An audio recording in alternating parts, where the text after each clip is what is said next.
नमो भगवते वासुदेवाय।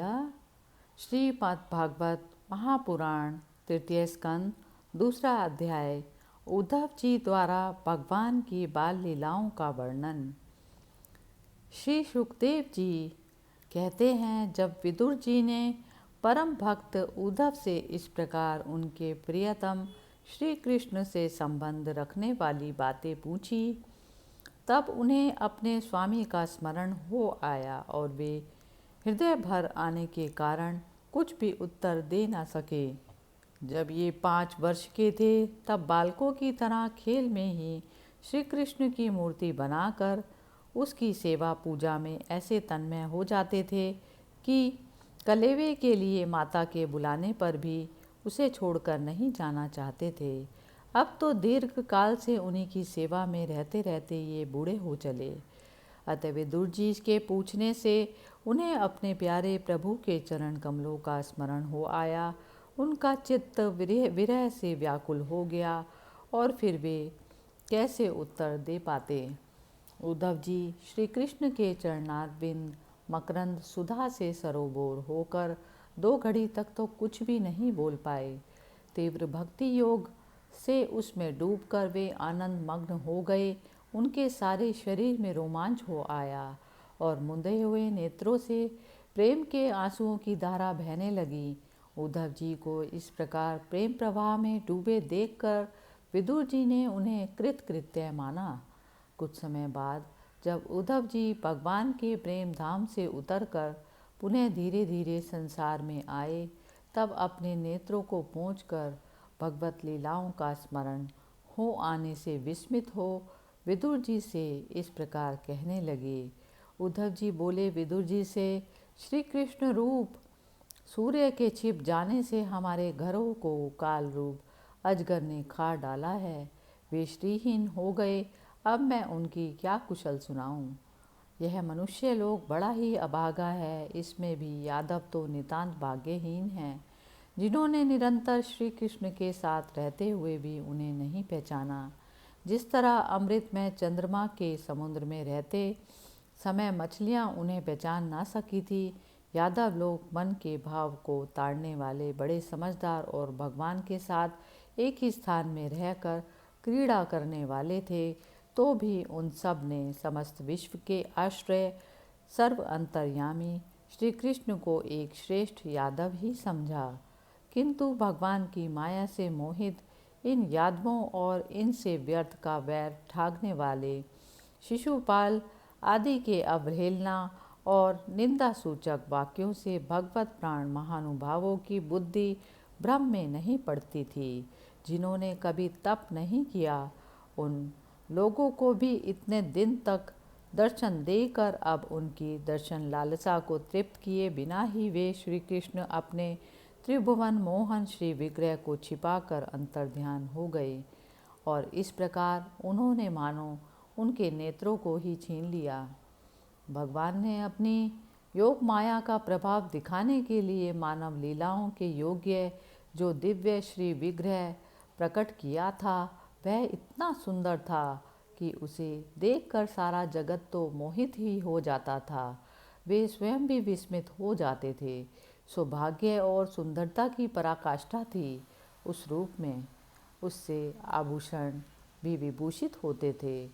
धर्मराज युधिष्ठिर के राजसूय यज्ञ में जब भगवान के उस नयन अभिराम रूप पर लोगों की दृष्टि पड़ी, तब त्रिलोकी ने यही माना था कि मानव सृष्टि की रचना में विधाता की जितनी चतुराई है, सब इसी रूप में पूरी हो गई। उनके प्रेमपूर्ण हास्य विनोद और लीलामय चितवन से सम्मानित होकर ब्रजबालाओं की आंखें उन्हीं की ओर लग जाती थी और उनका चित्त भी ऐसा तल्लीन हो जाता था कि वे घर के काम धंधों को छोड़कर अधूरा ही छोड़कर जड़ पुतलियों की तरह खड़ी हो जाती थी। चराचर जगत और प्रकृति के स्वामी भगवान ने जब अपने शांत रूप महात्माओं को अपने ही घोर रूप असुरों से सताए जाते देखा, तब वे करुणा भाव से द्रवित हो गए और अजन्मा होने पर भी अपने अंश बलराम जी के साथ काष्ठ में अग्नि के समान प्रकट हुए। अजन्मा होकर भी वसुदेव जी के यहाँ जन्म लेने की लीला करना, सबको अभय देने वाले होने पर भी मानो कंस के भय से व्रज में जाकर छिप जाना, और अनंत पराक्रमी होने पर भी काल यमन के सामने मथुरापुरी को छोड़कर भाग जाना। भगवान की ये लीलाएं याद आकर मुझे बेचैन कर डालती हैं। उन्होंने जो देवकी वसुदेव की चरण वंदना करके कहा था, पिताजी माताजी, कंस का बड़ा भय रहने के कारण मुझसे आपकी कोई सेवा ना बन सकी। आप मेरे इस अपराध पर ध्यान न देकर मुझ पर प्रसन्न हों। श्री कृष्ण की ये बातें जब मुझे याद आ जाती हैं, तब आज भी मेरा चित्त अत्यंत व्यथित हो जाता है। जिन्होंने काल रूप अपने भ्रिकुटी विलास से ही पृथ्वी का सारा भार उतारा था, उन श्री कृष्ण के पाद पद्म पराग का सेवन करने वाला ऐसा कौन पुरुष है जो उसे भूल सके। आप लोगों ने राजसूय यज्ञ में प्रत्यक्ष ही देखा था कि श्री कृष्ण से द्वेष करने वाले शिशुपाल को वह सिद्धि मिल गई जिसकी बड़े बड़े योगी भली भांति योग साधना करके इच्छा करते हैं। उनका विरह भला कौन सह सकता है। शिशुपाल के ही समान महाभारत युद्ध में जिन दूसरे योद्धाओं ने अपनी आँखों से भगवान श्री कृष्ण के नयनाभिराम मुख कमल का मकरंद पान करते हुए अर्जुन के बाणों से बिंध कर प्राण त्याग किया, वे पवित्र होकर सबके सब भगवान के परम धाम को प्राप्त हुए। स्वयं भगवान श्री कृष्ण तीनों लोकों के अधीश्वर हैं। उनके समान भी कोई नहीं है, उनसे बढ़कर तो कौन होगा।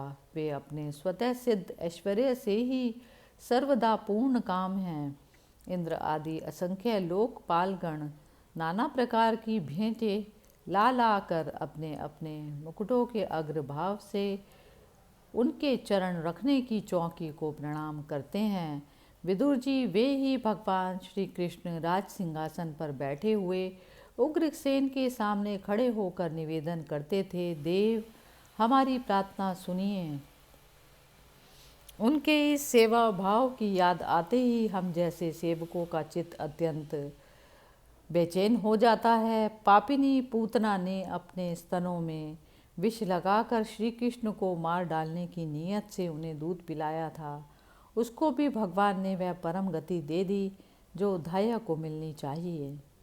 उन भगवान श्री कृष्ण के अतिरिक्त और कौन दयालु है जिसकी शरण ग्रहण करे। मैं असुरों को भी भगवान का भक्त समझता हूँ, क्योंकि वैर भाव जनित क्रोध के कारण उनका चित्त सदा श्री कृष्ण में लगा रहता था और उन्हें रणभूमि में सुदर्शन चक्रधारी भगवान को कंधे पर चढ़ाकर झपटते हुए गरुड़ जी के दर्शन हुआ करते थे। ब्रह्मा जी की प्रार्थना से पृथ्वी का भार उतार कर उसे सुखी करने के लिए कंस के कारागार में वसुदेव देवकी जी के यहाँ भगवान ने अवतार लिया। उस समय कंस के डर से पिता वसुदेव जी ने उन्हें नंद बाबा के व्रज में पहुँचा दिया।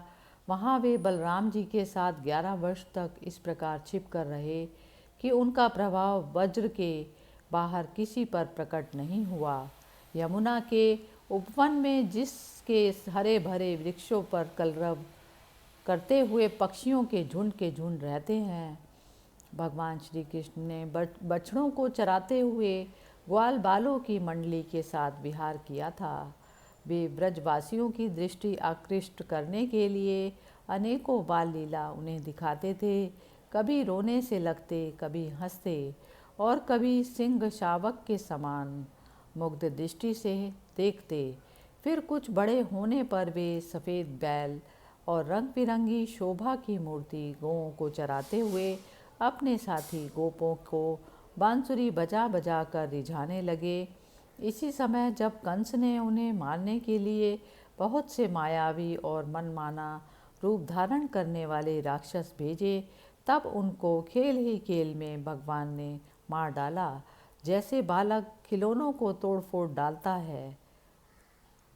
कालिया नाग का दमन करके विष मिला हुआ जल पीने से मरे हुए ग्वाल वालों और गौओं को जीवित कर उन्हें कालिया दह का निर्दोष जल पीने की सुविधा कर दी। भगवान श्री कृष्ण ने बढ़े हुए धन का सद्व्यय कराने की इच्छा से श्रेष्ठ ब्राह्मणों के द्वारा नंद बाबा से गोवर्धन पूजा रूप गो यज्ञ करवाया। भद्र इससे अपना मान भंग होने के कारण जब इंद्र ने क्रोधित होकर वज्र का विनाश करने के लिए मूसलधार जल बरसाना आरंभ किया, तब भगवान ने करुणावश खेल ही खेल में छत्ते के समान गोवर्धन पर्वत को उठा लिया और अत्यंत घबराए हुए ब्रजवासियों की तथा उनके पशुओं की रक्षा की। संध्या के समय जब सारे वृंदावन में शरद के चंद्रमा की चांदनी छिटक जाती, तब श्री कृष्ण उसका सम्मान करते हुए मधुर गान करते और गोपियों के मंडल की शोभा बढ़ाते हुए उनके साथ रास विहार करते। इस प्रकार श्रीमद्भागवत महापुराण के तृतीय स्कंद का दूसरा अध्याय समाप्त हुआ। हरि ओम तत्सत।